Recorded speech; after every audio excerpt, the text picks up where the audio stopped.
Is it possible to build a larger, scarier and more imposing Chaos Knight? In this video, using some simple methods and mundane items, I'll show you how to build just that. I'm Nate the Feral Painter, and welcome to the Grimdark Compendium.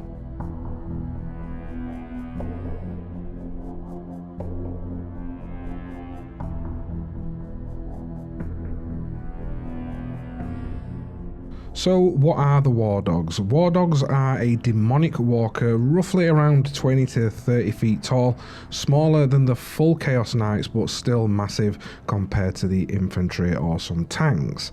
Each of the War Dogs is piloted by a mortal. It's usually a corrupted knight pilot whose mind and soul have bonded to the machine's demon spirit. So how can I actually use that lore to help me craft my model? I want to imagine what would really happen if the machine and the pilot had been fused together over centuries of corruption. Something truly horrific with torn flesh breaking through the armour, veins leaking hydraulic fluid and warp-infused ichors pulsating underneath that flesh. My idea was that the armour just doesn't protect it, it actually holds it together as well. It keeps all that dark, unstable energy trapped inside like it's always on the verge of breaking loose. So to achieve this idea, I'm going to be using a mix of two kits. First of all, it's the Chaos Knight War Dogs, and also I'm going to combine with that the Chaos Forge Fiend. The Forge Fiend was perfect for this as it's got all those biomechanical details, the exposed muscle, the jagged armor plates. In its larger body, it'll also help give that real sense of weight and power, like it's straining against its own metal cage. But in the end, I wanted my War Dog not to feel all mechanical like it was just a robot, but I wanted it to feel that it was alive as well. Something that looks like it's constantly fighting to escape its armor, and a creature that doesn't just kill its enemies, but it hunts them down, tears them apart, and feeds the unfortunate souls to the warp. First thing to do is build up the main parts of their bodies along with the cockpit section from the War Dog. These two kits actually do fit together quite well, and there's just a little bit of trimming to do and a few small clips here and there to get the cockpit sitting snug inside its body. There's also one armor panel on the back that does need to be flipped around the opposite way so that the other unit can fit in nice. It won't look out of place because it's got that star on the back. It'll just spin it round and everything will go together a lot easier. But depending on your pose, you might also need to trim back a few of the spikes on the back as well. And once that's sorted, I glue the cockpit into place, and I also added a little bit of milliput or epoxy resin underneath that as well, just to squeeze it in, and that'll just give the glue something extra to bite onto and helps keep everything solid.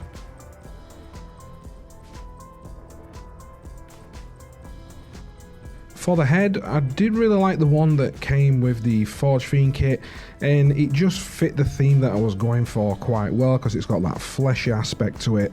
And there are two head options in the box though, so make sure that you do pick whichever works best for your build. It is worth noting that the neck section that comes along with the head is a little bit too long for the pose that I wanted, so you will need to also trim that back a little bit as well. But make sure that for this section you do go quite slow, take small cuts and keep test fitting it as you go along. And I always recommend using a little bit of blue tack to check how everything looks before committing to gluing.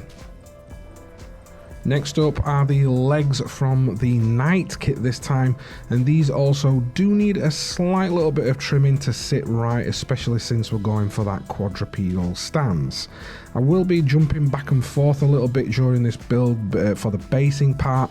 It's just really important that you get that pose and balance just right, and that's why I'll be flitting between the base and the model itself. But usually we do recommend building and painting the base separately, but for this model the base actually helps support the structure of the model, so it makes sense to work on both at the same time. But using Milliput again, I started to flatten it out a rough shape that's going to become a small section of old city cobblestones, and it also helps secure the feet of the model to its base as well. Just gives it that little bit more extra security.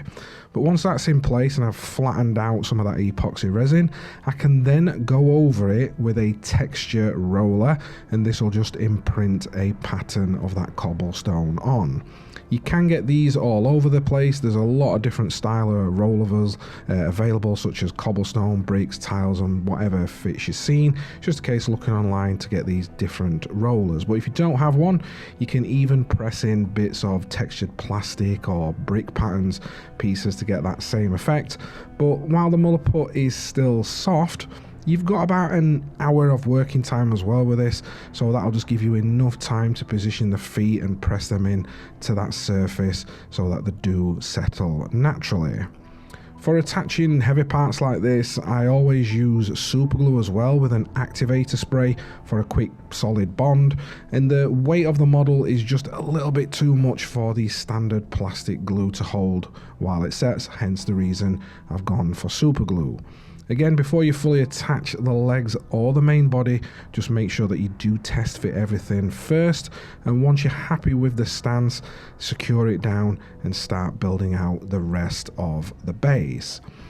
I added one of the arms from the Forge Fiend, and I used some cork and I just ripped it up to build a broken pillar for it to rest its hand on. That not only adds a cool little narrative element, but it also helps stabilize that model as well. But the overall pose keeps the size and presence of the war dog, but it also gives it that feeling that it's stalking its prey, crouched low, ready to strike. And also around the base I have scattered some resin city ruins from Green Stuff World, and you can lay them down as rubble or just shattered pieces like the beast has just crushed them under its foot as it's going along. But once everything is in place, I used a little bit more Milliput to fill out any gaps to blend all those little elements together. And at this point as well, you can go into a little bit of a decorative part. And for me, I just went in and pressed some skulls or some extra debris. Or if you've got any decorative elements that you'd like to add to yours, now is the time to do it at this stage. Now that the foundation's solid and the model is secure, we can finally start to fill it out a little bit more and add those extra little touches and details that will really bring this model to life. Okay, so for this next portion, we're going to be leaning more into its robotic industrial side of its design. And to do that, we're going to start by adding a variety of wires and cables. I recommend collecting a mix of different styles and sizes of cables, and most of what you need you'll already have lying around your home. Some old phone cords, USB cables, random bits of wire from broken electronics also work really well. But hardware stores are also a goldmine for these kind of items. I use all sorts from coiled wires, springs, guitar strings, and even some flexible threaded hoses that you can cut down to size. As always, test fit before you commit, as some of the cables will need to wrap under or around arms or weapons, and you'll also need a craft drill to make some small holes for the wires to slot into. It can be a bit tedious with a hand drill, so if you've got access to a power drill or one of those little USB hobby drills, it makes life a lot easier, but just remember to take proper safety precautions when using electrical tools, or if you do need, grab someone that can give you a helping hand if needed. But spreading wires around the model really helps blend the two kits together. It adds that feeling that the creature's been patched up, repaired or rebuilt over the centuries, and like a machine that's constantly evolving just to keep itself alive. You can also use the wires to hide small gaps or twist a few together for that extra chaotic look, and when attaching them, I'd recommend using a medium or thick super glue. This is absolutely crucial, as I ran into a little mistake, as the thin glue tends to run and it can easily damage armor trim or just completely ruin your model. I did make a little mistake on the back of the armor, but down the line in the painting portion of the video, I'll show you how I can adjust that and correct it and turn it into some weathering. But just make sure that you are taking and using the correct glue. And what I like to do as an extra little helping hand when attaching these wires is I like to squeeze a little bit of that glue out onto some baking paper, and then I dip one end of the wire in before I've attached it, and this just helps to keep things clean and controlled.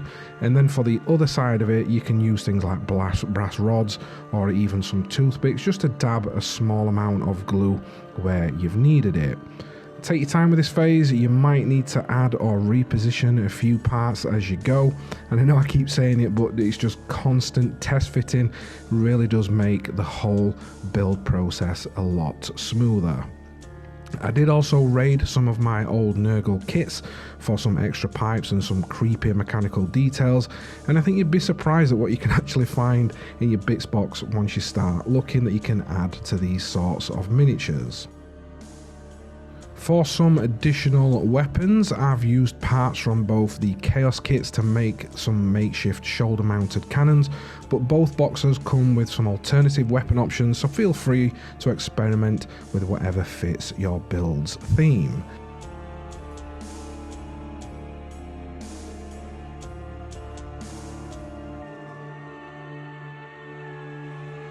If you do notice a few larger gaps that are left over during your build, it's also at this point that I turn back to the Milliput, which will help fill some of those gaps, and I've sort of sculpted mine into some shapes as though it's appearing as some bursting flesh coming out of that armour. But don't worry too much about filling the gaps at this stage, a lot of the later detailing will naturally cover those spots as well.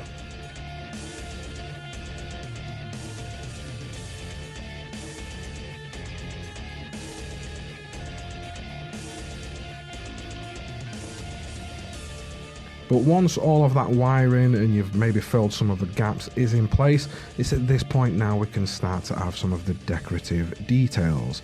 I've added some of these shoulder pauldrons, and I'm also going to be adding some chain to this miniature as well. And you can find different sizes of chain from most hobby stores, jeweler suppliers, or even online like places like Temu.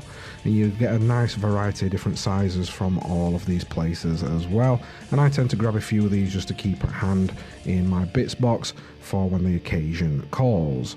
But wrapping them or hanging the chain around the model just adds a little bit more of that gothic touch, and you can even use it as though it's literally holding the armour together. But again, using that medium to thick super glue and just attaching the chain to your model at one end, and then also the other end using a little bit of a stick just to dab some glue on. It'll secure your chain nicely in place.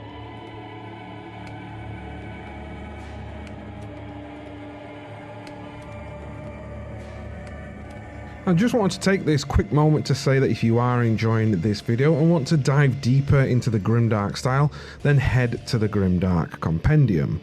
There we have a catalogue of courses, downloads, full painting guides and resources, such as the painting guide for this Chaos Knight War Dog. You can also take advantage of Villainy Ink courses and bundles, including the current Black Bargain sale. This has some exclusive deals like the full Villainy Ink collection shipped straight to your door, plus 3 months of a free streaming membership. This is the best way that you can support us and what we do here, and it just helps us to keep making more of this content that you love.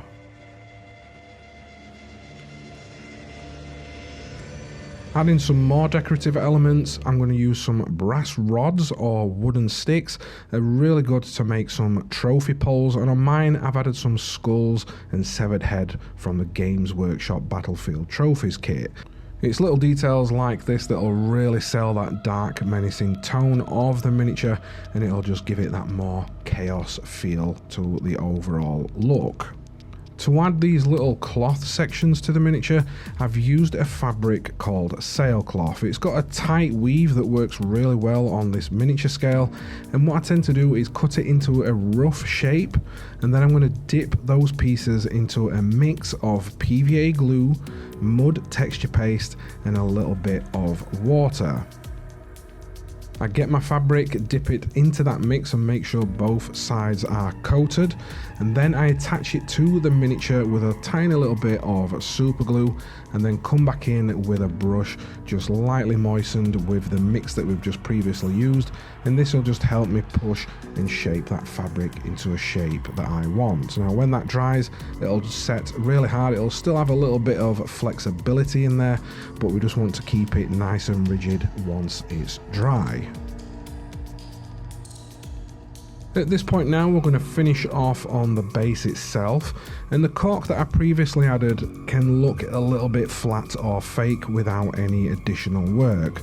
So to add a little bit more texture and volume to the base, I've used a product that we have here in the UK called Polyfiller, and you can also get another variant of this called Tile Grout, and both of these are extremely cheap and easy to find, but also super effective. They fill out the base and add a natural looking terrain, and one set, it usually sets within 12 to 24 hours and it'll be rock solid. And what's nice about these two products is it does have a slight grainy texture to it, perfect for our bases.